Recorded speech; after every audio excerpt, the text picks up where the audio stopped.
નમસ્કાર વિદ્યાર્થી મિત્રો, મારી યુટ્યુબ ચેનલ સંજય પટેલમાં આપ સૌનું હાર્દિક સ્વાગત છે. મિત્રો, આજના વિડીયોની અંદર આપણે ધોરણ 9 વિષય છે વિજ્ઞાન, જેનો પાઠ 9મો, જેનું નામ છે ગુરુત્વાકર્ષણ. આ પાઠના સ્વ અધ્યયન પોથીના પ્રશ્નો અને તેના જવાબો વિશે શીખવાના છીએ. વિદ્યાર્થી મિત્રો, જો તમે મારી ચેનલમાં નવા હોય તો મારી ચેનલને જરૂરથી સબસ્ક્રાઇબ કરો. વિડીયો સારો લાગે તો લાઇક કરો, શેર કરો અને બેલ નોટિફિકેશન ઓન કરો, જેથી મારા આગળના નવા વિડીયો પણ આપને મળતા રહે. તેમજ વિદ્યાર્થી મિત્રો, આ પાઠની પીડીએફ જોવા માટે પ્લે સ્ટોરમાંથી અમારી એપ્લિકેશન વિશ્વગુરુ એસટીડી 1 થી 12 ગુજરાતી ડાઉનલોડ કરી તમારા મોબાઈલમાં ઇન્સ્ટોલ કરો. જે તમે શરૂ કરશો તો તમને આ પ્રકારે જોવા મળશે, જેમાં સ્વ અધ્યયન પોથીની અંદર ધોરણ બતાવશે, ધોરણ પસંદ કરશો એટલે વિષય બતાવશે, વિષય પસંદ કરશો એટલે પાઠનું નામ બતાવશે, જેમાં વિડીયો ઉપર ક્લિક કરશો તો વિડીયો જોવા મળશે અને પીડીએફ ઉપર ક્લિક કરશો તો તમને પીડીએફ જોવા મળશે. તો આશા રાખું છું અમારી એપ્લિકેશન આપ સૌને ગમશે. જરૂર ડાઉનલોડ કરજો, જે એકદમ ફ્રી છે. કોઈ પણ પ્રકારના ચાર્જ વગર તમે વિડીયો અને પીડીએફ જોઈ શકશો. તો ચાલો મિત્રો, હવે આપણે શરૂ કરીએ પાઠ 9 ગુરુત્વાકર્ષણ. સૌપ્રથમ આપણને ચાલો યાદ કરીએ ની અંદર કેટલાક બાબતો છે તે સમજૂતી માટે આપવામાં આવેલી છે. ચાલો તેની પછી આપણે આગળ પ્રશ્ન જોઈએ, જેમાં સૌપ્રથમ આપણને ખાલી જગ્યા આપેલી છે, જેમાં પહેલી ખાલી જગ્યામાં આવશે જી, બીજી ખાલી જગ્યામાં આવશે કેવેન્ડિશ, ત્રીજી ખાલી જગ્યામાં આવશે nm² kg-2. ત્યાર પછી ત્રીજી ખાલી જગ્યા છે તેની અંદર આવશે ગુરુત્વાકર્ષણ. ત્યાર પછી પ્રશ્ન 2 વૈકલ્પિક પ્રશ્નો છે, જેમાં પહેલામાં જવાબ આવશે ડી, ગુરુત્વાકર્ષણનો સાર્વત્રિક અચળાંક. બીજામાં જવાબ આવશે બી, 4f. ત્રીજામાં જવાબ આવશે સી, દળ ધરાવતા કોઈ પણ બે પદાર્થો. આઠમામાં જવાબ આવશે સી, પૃથ્વીના દળ અને ત્રિજ્યા પર આધારિત છે. નવમામાં જવાબ આવશે બી અને સી, કેમ કે વિદ્યાર્થી મિત્રો બંને ઓપ્શનની અંદર આપણને જે આપેલા છે તે એકદમ સમાન છે, એટલે આપણે બી અથવા સી ગમે તે લખી શકીએ. ત્યાર પછી 10મું છે, તેની અંદર આવશે બી. ત્યાર પછી પ્રશ્ન 3 છે, નીચે આપેલા પ્રશ્નોના માગ્યા મુજબ ઉત્તર આપો. જેમાં પહેલો પ્રશ્ન, ગુરુત્વાકર્ષણનો સાર્વત્રિક નિયમનું મહત્વ જણાવો. તો આપણને પૃથ્વી સાથે બાંધી રાખતું બળ છે, પૃથ્વીની ફરતે થતું ચંદ્રનું પરિક્રમણ, સૂર્યની ફરતે થતું ગ્રહોનું પરિક્રમણ અને ચંદ્ર તથા સૂર્યને કારણે આવતી ભરતી અને ઓટ એ ગુરુત્વાકર્ષણના કારણે થાય છે. ત્યાર પછી પ્રશ્ન 4, નીચે આપેલ પ્રશ્નોના માગ્યા મુજબ ઉત્તર આપો. જેમાં 12મો પ્રશ્ન છે કે ગુરુત્વાકર્ષણનો સાર્વત્રિક નિયમ જણાવો અને તેનું ગાણિતિક સ્વરૂપ તારવો. તો વિદ્યાર્થી મિત્રો, અહીં આપણને ગુરુત્વાકર્ષણનો સાર્વત્રિક નિયમ આપેલો છે. ત્યાર પછી તેનું ગાણિતિક સ્વરૂપ કેવી રીતે તારવવામાં આવે છે તે પણ આપણે અહીં જોઈ શકીએ છીએ. આ પ્રકારે ગુરુત્વાકર્ષણનો સાર્વત્રિક નિયમ અને તેનું ગાણિતિક સ્વરૂપ આપણે તારવી શકીશું. ત્યાર પછીનો 9.2, જેમાં ખાલી જગ્યા છે, જેમાં પહેલી ખાલી જગ્યા છે 13મી, તેની અંદર આવશે વધે. બીજામાં 9.8 ms² માઇનસ. ત્યાર પછી 15માં આવશે વધારે. પ્રશ્ન 2 ની અંદર તફાવત છે ગુરુત્વાકર્ષણનો સાર્વત્રિક અચળાંક અને ગુરુત્વ પ્રવેગ. તો બંનેના તફાવત છે તે વિદ્યાર્થી મિત્રો આપણને અહીં આપેલા છે, જે તમે અહીંથી જોઈ અને લખી શકશો. ત્યાર પછી પ્રશ્ન 17 છે કે એક કાગળની શીટ તેના જેવી જ કાગળની શીટને વાળીને બનાવેલા દડાની સાપેક્ષમાં ધીમેથી નીચે પડે છે. આવું શા માટે થાય છે? તેનો જવાબ છે તે તમે અહીં જોઈ શકો છો. ત્યાર પછીનો પ્રશ્ન 3 છે, માગ્યા મુજબ ઉત્તર આપો. જેમાં 18મો પ્રશ્ન છે તો પૃથ્વીના ગુરુત્વીય બળની અસર હેઠળ પ્રવેગી ગતિ કરતા પદાર્થની ગતિના સમીકરણો તારવો. તો વિદ્યાર્થી મિત્રો, આ પ્રશ્ન અને દાખલાની ગણતરી છે તે કંઈક આવી રીતે આપણે કરીશું, જે તમે અહીં જોઈ શકો છો.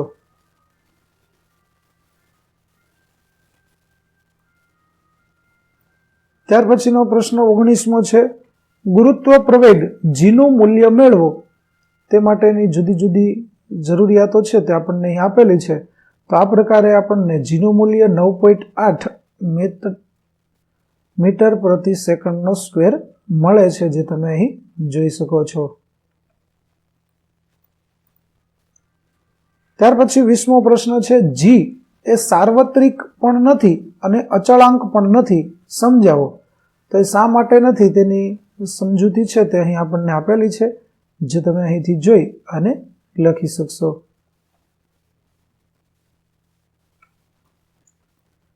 ત્યાર પછીનો પ્રશ્ન નંબર 21, એક રમકડું ઘરની છાજલી પરથી 0.4 સેકન્ડમાં નીચે પડી જમીન પર પડે છે.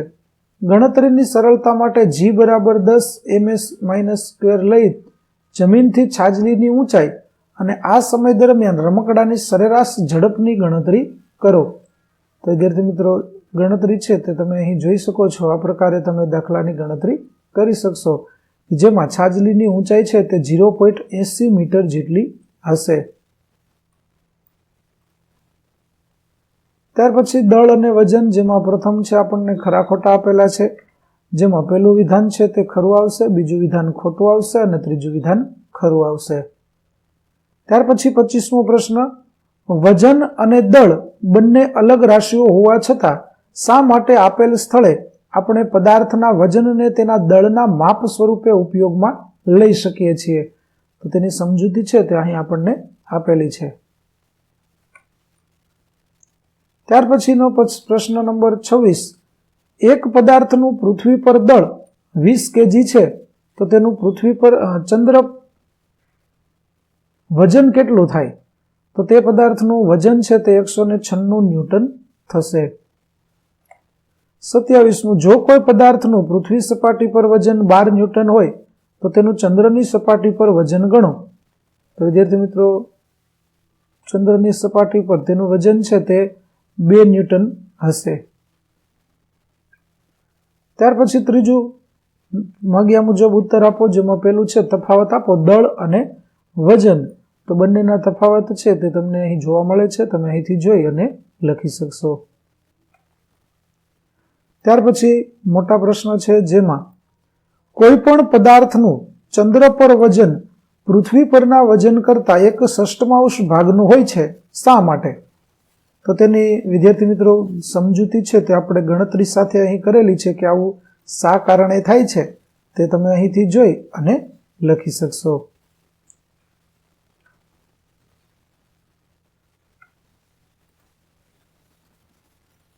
ત્યાર પછીનો નીચેના વિધાન સાચું બને તે માટે ખાલી જગ્યા પૂરો, જેમાં પહેલી ખાલી જગ્યામાં આવશે nm-2. ત્યાર પછી 31માં આવશે તેમાં ડૂબી જશે. 32મો પ્રશ્ન છે, પદાર્થની ઘનતા એટલે શું, સમજાવો. તો કોઈ પદાર્થના દળ અને કદના ગુણોત્તરને તે પદાર્થની ઘનતા કહે છે. ઘનતા બરાબર દળના છેદમાં કદ. ઘનતાનો SI એકમ kg પ્રતિ મીટરની 3 છે. ત્યાર પછીનો પ્રશ્ન, દબાણની વ્યાખ્યા આપો અને તેનું સૂત્ર અને એકમ જણાવો. તો પદાર્થની સપાટી પર એકમ ક્ષેત્રફળ દીઠ સપાટીને લંબ રૂપે લાગતા બળને તે સપાટી પર લાગતું દબાણ કહે છે. દબાણ બરાબર ધક્કો છેદમાં ક્ષેત્રફળ, P બરાબર F છેદમાં A. SI એકમ N પ્રતિ મીટરનો સ્ક્વેર અથવા તો પાસ્કલ છે. ત્યાર પછી પ્રશ્ન 34, વૈજ્ઞાનિક કારણ આપો કે ખીલીની ધાર અણીવાળી રાખવામાં આવે છે અને તેના ઉપરના ભાગનું ક્ષેત્રફળ ધાર કરતા પ્રમાણે વધારે રાખવામાં આવે છે. તો ખીલીની ધાર અણીવાળી રાખવામાં આવે છે કારણ કે તેનું સંપર્ક સપાટીથી ક્ષેત્રફળ ઓછું થવાથી સપાટી પર વધુ દબાણ લગાડી શકાય છે, જેનાથી ખીલી આસાનીથી સપાટીની અંદર જઈ શકે છે. જ્યારે તેના ઉપરના ભાગનું ક્ષેત્રફળ વધુ હોય છે કારણ કે ક્ષેત્રફળ વધુ હોવાથી તેના પર દબાણ ઓછું લાગે છે. ત્યાર પછી પ્રશ્ન 35, શા માટે એક ખીલી પાણીમાં ડૂબી જાય છે પણ સમાન દ્રવ્યમાન ધરાવતો બુચ પાણીની સપાટી ઉપર તરે છે? વૈજ્ઞાનિક કારણ આપો. તો લોખંડની ખીલીની ઘનતા પાણીની ઘનતા કરતા વધારે છે, એટલે કે લોખંડની ખીલી પર પાણીનું ઉત્પ્લાવક બળ ખીલીના વજન કરતા ઓછું લાગે છે અને તેથી તે ડૂબે છે, પરંતુ બુચની ઘનતા પાણી કરતા ઓછી હોય છે, તેથી તે સપાટી ઉપર તરે છે। ત્યાર પછી પ્રશ્ન નંબર 36મો છે, રાઘવ એક પ્લાસ્ટિકની બોટલને હવાચુસ્ત રીતે બંધ કરી પાણી ભરેલી ડોલમાં ઊંડે સુધી લઈ જતી વખતે પાણી દ્વારા બળ લાગતું હોય તેવું અનુભવે છે। વળી પાણીમાં તેને છોડી દેતા બોટલ ઉછળીને સપાટી પર આવે છે। અહીં પાણી દ્વારા બોટલ પર લાગતા બળને શું કહેવાય અને આ શું બોટલ પર ગુરુત્વાકર્ષણ બળ લાગે છે? જો હા, તો બોટલ ડૂબતી નથી। કેમ ડૂબતી નથી? તો અહીં પાણી દ્વારા બોટલ પર લાગતા બળને ઉત્પ્લાવક બળ કહે છે અને હા, બોટલ પર ગુરુત્વાકર્ષણ બળ લાગે છે। પૃથ્વીનું ગુરુત્વાકર્ષણ બળ બોટલ પર અડધો દિશામાં લાગે છે, તેના કારણે બોટલ અધો દિશામાં ખેંચાય છે, પરંતુ પાણી બોટલની ઉપરની તરફ બળ લગાડે છે, તેથી બોટલ ઉર્ધ્વ દિશામાં ધકેલાય છે, જેથી બોટલ ડૂબતી નથી। ત્યાર પછીનો છે આર્કિમિડીઝના સિદ્ધાંતો, જેમાં પહેલું વિધાન છે તે ખરું છે અને બીજું વિધાન પણ ખરું આવશે। ત્યાર પછીનો પ્રશ્ન છે 39મો, એક વજન કાંટા પર તમારું દળ 42 kg નોંધાય છે, તો શું તમારું દળ 42 kg કરતા વધારે કે ઓછું? શા માટે? તો વાસ્તવિક દળ 42 kg કરતા થોડું વધુ હશે, કારણ કે વજન કાંટા ઉપર ઊભા હો ત્યારે તમારું શરીર પૃથ્વીના વાતાવરણમાં હોય છે।